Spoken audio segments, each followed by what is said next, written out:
Welcome to my channel. Ultimate Wi-Fi Repeater Troubleshooting. Beyond the Basics. 1. Reboot repeater and router together.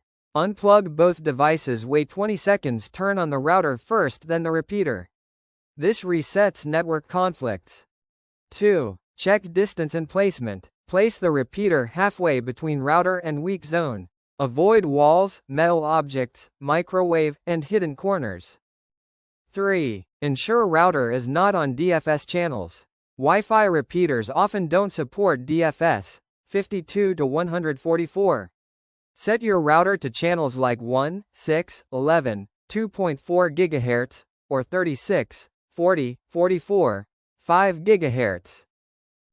4. Verify same SSID isn't causing conflicts. If both router and repeater use the same Wi-Fi name, devices get confused. Try different names like home_5G_X. 5. Check repeater signal LED. Green, blue means strong signal, amber means weak signal, and red means the repeater is too far from the router. Adjust the placement until you get a strong signal indicator. 6. Forget and reconnect devices. On your phone, laptop, right pointing arrow, forget the repeater, network, right pointing arrow, reconnect.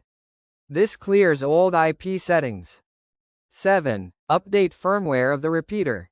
Go to repeater admin page, update firmware. Outdated firmware causes drops and slow speed.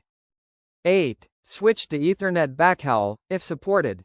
If the repeater has Ethernet port, connect to router via LAN cable for 3 times more stable performance. 9. Check for network overload. Repeaters share bandwidth. If many devices are connected, speed drops. Disconnect unused devices. 10. Reset and reconfigure from scratch. If everything fails, press reset button. 10 seconds. Reconfigure using WPS, web setup, connect fresh. Thanks for watching.